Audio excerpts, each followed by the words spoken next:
Hello and welcome to MCU&Me, where I walk us through the entire Marvel Cinematic Universe chronologically. Following the sacred timeline, with the benefit of hindsight, I'll point out nods and references along the way to see how all of these projects are intertwined. In this episode, we're mainly focusing on the events of a few days in 2012. That's right, the Battle of New York. So far, we've covered the journeys of many modern heroes. It's time for them to come together. Dare I say, There was an idea to bring together a group of remarkable people to see if we could become something more. So when they needed us, we could fight the battles that they never could.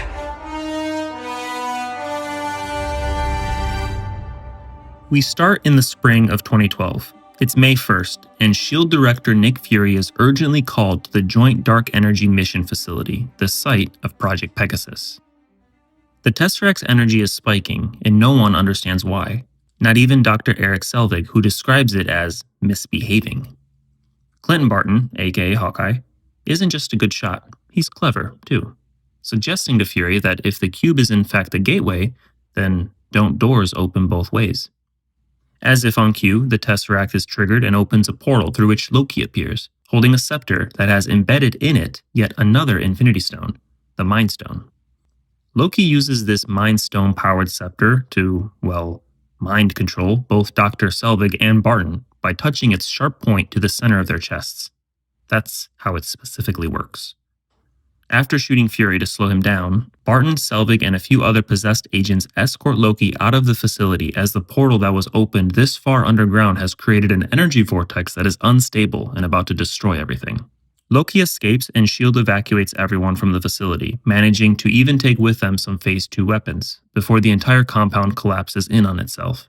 Fury declares a state of war and puts his Avengers Initiative finally into motion. Phil Coulson calls their first recruit, Natasha Romanoff, aka Black Widow, pulling her from an active mission in Russia to help with the rest of the recruitment. She's driven now primarily by her need to rescue Barton and agrees to help bring in the big guy. The following day, Romanoff heads to Kolkata, India, where Bruce Banner has been living, supposedly in hiding, as a doctor helping the locals. S.H.I.E.L.D. has been keeping tabs on Banner, tracking his movements, and even keeping other interested parties off his trail. Banner is reluctant to help, but Romanoff tells him that S.H.I.E.L.D. is only interested in his expertise, not the Hulk. His knowledge of gamma radiation, which is what the Tesseract emits low levels of, should help them track its location. Back in the States, Fury visits Steve Rogers and gives him something he's been missing since they found him in the ice last year: purpose. In the form of a world-saving mission dealing with something he's not unfamiliar with, seeing as the last mission he went on in 1945 also dealt with a maniac hell-bent on world domination wielding the Tesseract. Also in New York City, Coulson visits Tony Stark in his new building named, of course, Stark Tower. He gives Stark some relevant S.H.I.E.L.D. files on the Tesseract and his new teammates, thus giving him a lot of homework to do. He may not be a team player yet, but he is the world-saving type, so he'll play along. Meanwhile, the bad guys are cooking up a plan of their own. Loki wants to reopen the portal to bring an alien army to Earth, but in order to stabilize the Tesseract, Dr. Selvig determines that iridium, a very rare mineral, is required. Barton finds a storage facility that has some, but they'll need the retinal scan of a particular scientist to gain access. You might be wondering, where did Loki get himself an alien army? Well, when he let himself fall from Asgard after Thor destroyed the Bifrost a couple years back, he was sucked into a portal and spit out somewhere in space where he survived and eventually met Thanos. Thanos is still in his delegation era, so he promised Loki that, upon delivery of the Tesseract, Loki can rule over Earth, or what's left of it. Not only that, but to increase Loki's chance of success, he allows him command of his army of Chitauri warriors and gives Loki the Mind Stone-powered scepter. Basically, Thanos bets one Infinity Stone in hopes of returning two. Let's see how that goes for him. By the next day, Fury has gathered S.H.I.E.L.D. personnel and a few of his new Avengers, Rogers, Romanoff, and Banner, on board a flying aircraft known as the Helicarrier. From their roaming base in the sky, Bruce begins his search for the Tesseract's energy signature, and S.H.I.E.L.D. monitors the feeds looking for Loki and his allies. They eventually get a facial recognition alert on Loki, who has crashed a black tie event in Stuttgart, Germany. He attacks the scientist thereafter and extracts his eyeball for Barton to access the storage facility and steal the iridium they need. Once he exits the party, Loki gives a rather premature conqueror speech to a terrified crowd of people. Something about free will being a great lie. Before he can make an example of an old man who refuses to kneel before the almighty Loki, he's interrupted by Captain America, who aptly reminds him of what happened to the last guy in Germany who tried to subjugate innocent people. I don't think, however, Loki understood that reference. Cap puts up a good fight, but he's not really a match for a frost giant turned Asgardian prince wielding an Infinity Stone enhanced weapon. Swooping in to steal the thunder, Iron Man arrives and blasts Loki, who suddenly surrenders. Suspicious much? Speaking of thunder, while Cap, Tony, and Natasha escort their new prisoner back to the helicarrier via a Quinjet, Thor arrives on Earth. Well, he lands on top of the moving jet, then proceeds to walk into the back of it and take Loki. Iron Man goes after him and Cap follows behind, but the poor guy needs a parachute to jump out of a moving plane. But wasn't the Bifrost destroyed? How is Thor here? Good questions. Loki is as surprised as we are to see Thor. Odin, the Allfather, summoned a great deal of dark magic to transport Thor to Earth.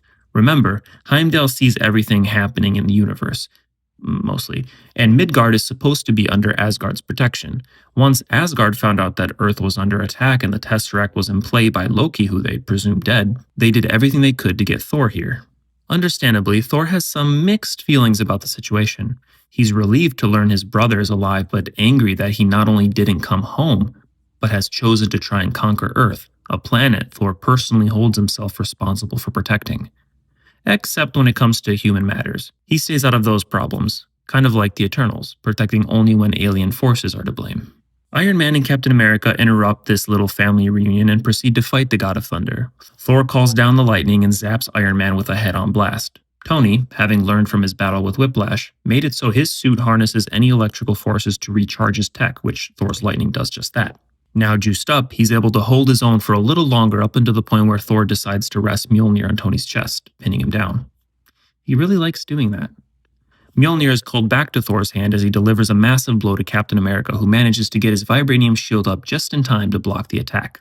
The resulting shockwave from the collision clears out a massive portion of the surrounding forest. Taking that shocking moment to gather their wits, they come to an understanding. Thor will allow S.H.I.E.L.D. to take Loki into custody, where they will hold him while he helps recover the Tesseract. Back aboard the helicarrier, Loki is placed into a cell designed to contain the Hulk. Black Widow is sent to interrogate the God of Mischief and learns about his intentions to unleash the Hulk on everyone. By the morning of May 4th, tensions are rising on board as Tony and Steve have discovered S.H.I.E.L.D.'s Phase 2 Tesseract-powered weapons and begin to question the spy agency's intentions. S.H.I.E.L.D. began developing the weapons after Thor and the Destroyer visited New Mexico in 2010. Fury explains that they are hopelessly and hilariously unarmed when it comes to threats from other species. There's a lot of butting heads between our otherwise solo act heroes who aren't all used to following orders. Steve questions Tony's bravery, comparing him to his fallen brothers, and states, "Big man in a suit of armor. Take that off. What are you?" To which Tony arrogantly replies, "Genius, billionaire, playboy, philanthropist." They trade rude remarks until Steve challenges him by saying, "Put on the suit. Let's go a few rounds." Not today, folks. Loki's scepter is in the lab where the Avengers are arguing, and it's actually making matters worse. The Mind Stone is exacerbating the team's frustration and anger to the point where Bruce actually picks it up, snapping everyone out of it. Perhaps a moment too late, as Hawkeye begins his attack on the ship, causing the lab to explode, which sends Bruce and Natasha falling down to a lower level. The resulting pain from the fall is too much for Bruce to keep a lid on his emotions, so he reluctantly transforms into the Hulk. Hawkeye's assault has damaged one of the helicarrier's engines, and another is failing, so now we have a rampaging Hulk on board a massive ship that's slowly falling from the sky. Looks like Loki's plan is going well. Black Widow is running for her life away from Hulk, who is seeing red, or green, on a blind rampage trying to kill anyone in his sight. She barely manages to escape him, and is terrified probably for the first time since she was a kid, and also a little confused because maybe she has a bit of a monster kink? Sorry. Thor steps in as really the only one who can hold his own against the Hulk. Meanwhile, Captain America and Tony are doing their best to repair one of the turbines in order to keep the aircraft afloat while fighting enemy combatants. Hawkeye is making his escape but is interrupted by Black Widow, who has regained her calm and proceeds to kick the Archer's butt. She manages to hit him in the head hard enough that the effects of the scepter break. A jet from outside the helicarrier opens fire on the Hulk. Thor manages to get out of the way, but Hulk leaps off the aircraft to attack the jet, causing him to fall all the way down to Earth. No longer needing to deal with the Green Giant, Thor checks on Loki, who appears to be out of his cell, but it was one of his tricks meant to trap Thor instead. Phil Coulson attempts to stop Loki but is stabbed in the back with a scepter. Loki then releases the cage, sending Thor tumbling down. Just before the cage crashes to Earth, Thor breaks out with Mjolnir. With his dying breath, Coulson tells Loki, "You're going to lose. It's in your nature. You lack conviction." Loki escapes with his remaining soldiers, while S.H.I.E.L.D. and what's left of the Avengers on board the helicarrier are left feeling defeated. A leader's job is to boost morale, so Fury uses Coulson's death to inspire the team and give them the thing Coulson said Loki lacks: conviction. Stark, realizing that Loki requires a massive energy source and that he's a bit of a diva, figures out where Loki is going. He, Rogers, Romanoff, and Barton take a Quinjet and fly off for New York City. Already there, Loki is making himself at home in Stark Tower, while Dr. Selvig triggers the device he built that's now being powered by the Tesseract and Stark Industries energy reactor. Stark confronts Loki, warning him that Earth's mightiest heroes will stop him. Loki attempts to mind control Stark, but his efforts fail when the scepter connects with the arc reactor rather than his flesh. Oh well, no matter, Loki just chucks Tony out the window. The new Iron Man Mark 7 armor deploys and wraps itself around Tony just before he hits the pavement. Above Stark Tower, Dr. Selvig's device has opened a portal that is now letting through the Chitauri army. The Battle of New York has begun. Before we get to that, a quick word from our sponsor. Life in the Marvel Universe can be unpredictable. Alien invasions? Check. Supervillains smashing your office? Check. Accidental gamma radiation exposure? Also check. That's where Stark Shield Insurance comes in. Our hero-grade policies protect you from the extraordinary so you can focus on saving the world or just getting to work in one piece. From superhuman liability to cosmic event coverage, we've got you covered. Because when the world is under attack, you shouldn't have to worry about your insurance. Stark Shield Insurance, protection for a world in peril. Visit starkshield.policy today, before the next portal opens. Not responsible for spontaneous heroism, unexpected villain attacks, or debris from flying cars. Policy may be void if caught time traveling. Now, back to the show. Hundreds of Chitauri warriors descend on the city. Most are on foot, some are using hovercrafts, and there are even a few massive Chitauri leviathans flying around. Basically, giant whale-like creatures covered in armor. Despite Fury's protests and faith in his heroes, the World Security Council orders a nuclear strike on New York. So, on top of an all-out invasion, the Avengers now have a shot clock to worry about. Bruce finally makes his way to the island of Manhattan, where he fills the team in on his not-so-little secret. He's always angry. Now in control of his Hulk persona, the Avengers seem to have a fighting chance. They work well together even though it's their first time fighting as a team. First responders are helping by evacuating crowds, but not everyone can be moved to safety in time. Many buildings are being damaged during the fighting. In one, a Chitauri explosive hits a penthouse, killing Derek Bishop. His scared 9-year-old daughter, Kate, walks up to the large hole in her house and sees all the damage being done to the city, even to Stark Tower. A Chitauri warrior sees her and attempts to attack, but Kate is saved by a skillfully placed arrow shot by Hawkeye from another building. This moment greatly inspires Kate, who now has a new hero to admire as she grows up. Did you think this would be a straightforward telling of an epic battle of Earth's mightiest heroes versus alien invaders? You should know better by now. Arriving to this exact moment in time are future versions of Tony, Steve, Bruce, and Scott Lang, aka Ant-Man. They've come from the year 2023 in search of Infinity Stones on a mission they're referring to as a time heist. Here, now, in 2012, Scott isn't even Ant-Man yet. In fact, he's an electrical engineer working for the security company VistaCorp over in California. Bruce also isn't just Bruce. This future version of him has managed to merge his two personas into one, known as Professor Hulk, the brains plus brawn. Our future Avengers split up as there are technically 3 Infinity Stones in New York at this time in 2012. Hulk heads to the New York Sanctum Sanctorum in hopes of finding Dr. Stephen Strange, who he knows to be the Sorcerer Supreme and wearer of the Eye of Agamotto, which holds the Time Stone. However, when Professor Hulk gets to the Sanctum, he's greeted by the Ancient One, who uses her magic to push Bruce out of his Hulk body and into his astral form so that they may speak on her terms. The Ancient One informs Bruce that Stephen Strange isn't yet associated with the Masters of the Mystic Arts, and that he, in fact, is currently miles away performing a surgery. She's reluctant to just hand over the time stone to Bruce and explains the dangers to him. The stone, or any stone, if taken out of its place in time, will create what's known as a branch timeline, one that doesn't have said stone to protect it from any threats, thus dooming everyone. Bruce's solution is to bring back the stone to the exact moment he's to take it, so that his team can use it in the future, for reasons I won't get into until we get there, and then upon returning it, the branch timeline won't be created. The Ancient One remains unwilling to take the risk until Bruce mentions his frustration at Steve for so easily handing over the stone to their enemy. Again, this is his past, but our future, whatever. This is enough to convince her to part with the time stone for now. After all, Strange wouldn't do anything without a good reason. Meanwhile, our current 2012 version of the Hulk has made his way to the top of Stark Tower, where he proceeds to slam Loki repeatedly into the floor and walks away after calling him a puny god. Brutal. The current version of Iron Man is running around dangerously low on power, but the nuclear missile has made its way to the island. He manages to fly up underneath it and uses every last bit of power he has to fly it up and through the portal in the sky. Captain America gives the order to Black Widow to shut down the portal device, which she does by penetrating its force field with Loki's scepter. Iron Man's suit is now out of power and he's alone in space where he sees the nuke detonate on the enemy's spaceship just before passing out. The blast pushes back on him so that he can make it through the portal just in time before it closes for good. Still unresponsive, he's hurtling towards the ground but is caught by the Hulk and brought down safely, where he awakens, excited for their victory and hungry for some shawarma. Apparently the Chitauri were some kind of hive mind species because destroying their spaceship and/or closing the portal meant that they just all died at once. How convenient. All in all, there were only 74 civilian casualties during this battle. The Avengers go back up to Stark Tower, which only has the A from Stark remaining on the side of the building, to find Loki finally coming back to his senses only to surrender himself. For real this time.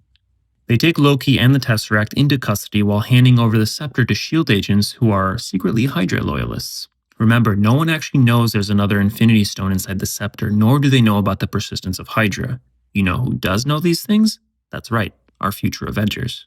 The 2012 Avengers all go down one elevator, while the Hydra agents of S.H.I.E.L.D. go a different direction. That's when our future Steve steps into the elevator with said agents who are confused and prepared to fight him until he whispers, "Hail Hydra," to one of them, and they willingly hand over the scepter, surprised that their super secret cult managed to get Captain America as a card-carrying member. 2023 Tony is disguised as a S.H.I.E.L.D. agent to make his way unnoticed while Scott Lang does his Ant-Man thing and shrinks down in order to crawl into 2012 Tony's arc reactor and mess with it, giving him a minor heart attack. Enough to cause him to drop the briefcase containing the Tesseract. Future Tony grabs it and makes his escape, only to be accidentally knocked back by the Hulk, who emerges into the lobby having been forced to take the stairs. The Tesseract falls out of the briefcase, landing at Loki's feet. He simply reaches down since everyone is concerned about reviving past Tony, and uses the Tesseract to vanish. So much for the Space Stone. Quick tangent. Loki is spit out somewhere in the Gobi Desert in Mongolia. This wasn't supposed to happen, and only did as a result of future versions of our heroes messing with their past, so Loki's disappearance technically causes a branch timeline to form, but I'm not covering those. I'm sticking to the Sacred Timeline. I will say that moments after he lands in the desert, this version of Loki is picked up by the Time Variance Authority, who remove him from this branch timeline and bring him to the TVA headquarters, which is itself removed from time. We'll get back to this Loki and the TVA in a future episode. For now, the Avengers are looking around for Loki. The 2012 Captain America spots 2023 Cap making his way with the scepter. Past Cap believes it's actually Loki using his magic to look like him, so the two fight. Future Cap shocks the younger version of himself with the revelation that Bucky is alive and takes that moment of hesitation to use the mind control scepter on the poor guy. He then walks away after complimenting his own ass, which is, of course, America's ass. The future team meets up in an alley where Scott and Professor Hulk take both the Time Stone and Scepter back with them to their time in 2023. Instead of going with them, Tony and Cap travel further back in time to 1970 in order to retrieve the Tesseract as well as some more Pym particles from Camp Leahy, the events of which we covered in episode 3. Now, here's where it gets tricky, if it already hasn't been. The Infinity Stones need to be put back in their place, right? A version of Cap from even further in the future than the one I just talked about is the one to return all the stones to their rightful spots on the Sacred Timeline. Having done so correctly, the events won't transpire as we just saw them. Instead, here's what would happen. Let's start with the easy one, the Time Stone. Nothing really changes here. The Ancient One is very smart and capable of keeping the timeline intact. Plus, it was a relatively easy handoff between her and Bruce. Next is the Mind Stone. In the original timeline, Hydra keeps possession of the scepter and sends it off to one of their bases in Sokovia to be studied. Finally, there's the Space Stone. Both the Tesseract and Loki are successfully returned to Asgard. In fact, Thor uses the Tesseract in order to transport himself and his brother back home since there's no Bifrost and dark magic is apparently too much for the Allfather to conjure again. And that's the Battle of New York. Meanwhile, across the universe, one poor grunt known as the Other has the unfortunate job of reporting the failure and loss of 2 Infinity Stones to his boss, the Mad Titan, Thanos. Humans are not the cowering wretches we were promised, the Other says. They are unruly and therefore cannot be ruled. To challenge them is to court death, to which Thanos just smiles. We turn our attention back to the Bishop family. Later this month, after burying her father, Kate tells her mother, Eleanor, that it's now her responsibility to protect their family. That's a tall order for a 9-year-old, but she's been inspired by Hawkeye and insists on learning archery. Not long after the funeral, Eleanor is visited by Wilson Fisk. Her late husband, Derek, had borrowed money from Fisk and wasn't all that great about paying him back. Fisk makes a new deal with Eleanor to ensure she pays off the debt over the years to come. Before we get too far, you might be wondering what happens in New York regarding the aftermath of an alien invasion. Well, quite a bit. For starters, there's a lot to clean up and potentially to learn from alien technology. The mess, while devastating and unfortunate for most, is an opportunity for a salvage collector like Adrian Tomes. He buys up trucks, equipment, and hires a crew to facilitate in clearing away debris. This is good money for his and his crew's families. However, a newly formed U.S. Department of Damage Control funded by Tony Stark is sent in to take over all the cleanup work. Tomes is angry and feels like he's left with no choice but to turn to a life of crime. From the little his crew managed to salvage before being forced aside, they figured out how to hack and manipulate the Chitauri technology to make weapons. Thus, Tomes is well on his way to becoming an arms dealer specializing in alien tech. Speaking of alien tech, Tomes isn't the only one to get his hands on some before the government swoops in. A couple, Benny Polak and Claire Weiss, down on their luck, managed to hack a Chitauri weapon and use it to go on a Bonnie and Clyde cross-country robbing spree until they're detained and recruited by S.H.I.E.L.D. agent Jasper Sitwell. They believe they're helping S.H.I.E.L.D. reverse engineer the technology, but in reality, they're helping Hydra. Shifting tiny gears now to Scott Lang, who, around the summer of 2012, discovers that his employer, VistaCorp, is overcharging its customers to the tune of millions of dollars. Scott finds out that this is being done intentionally and decides to do something about it. He breaks into the VistaCorp headquarters, hacks their systems, and pays back the money to the company's customers. He could stop there, but he also decides to break into the CEO's mansion, steal a few things, and drive his car into the pool. Ultimately, Lang is arrested and given a 3-year sentence in San Quentin State Prison. We'll come back to him later once he's out. Speaking of prison sentences, Loki will be spending the remainder of his very long life in an Asgardian dungeon, and this is thanks, yes thanks, to his mother Frigga, who actually spares him from execution. Wherever you go, there is war, ruin, and death, Odin tells him. I went to Midgard to rule the people of Earth as a benevolent god, Loki tells his father, just like you. Speaking of prisons, wait, I already did that. No, yeah, there's one more. Former U.S. Marine turned police officer in Savannah, Georgia, Luke Cage, is sent to Seagate Penitentiary for a crime he didn't commit. It's here where he meets Reva Connors, the prison counselor, who will help him through his incarceration. They begin to form a strong bond over their sessions. After defending himself from multiple attempts on his life by other inmates, Luke is recognized by the guards for his fighting talents and recruited into a secret underground fight club in the prison. You know what? I actually can't talk about that. It's like the first 2 rules. More on Luke later. I'll wrap this episode in the year 2012 with the mention of a secret meeting in the City of Love. Nick Fury meets with his wife, Priscilla, in Paris for a date. She compliments him on a job well done gathering Earth's mightiest heroes together to defend the planet. For a decade, Nick has been using the Skrulls as his shape-shifting secret agents, but the Chitauri invasion was one fight they couldn't help with. The Avengers Initiative, which he began working on in 1995, was finally put into action. But it begs the question, now that Earth's forces are much stronger, does it invite even greater dangers? That's it for this episode and for this phase of the Sacred Timeline. If we're going by project release, we covered all of Phase 1, but because we started at the beginning of the universe, we sort of also covered Phase 0 of the MCU. This makes a good end to Season 1 of this podcast. In the next episode, we continue to dive into our ever-expanding roster of characters and stories on the Sacred Timeline. Thanks for listening.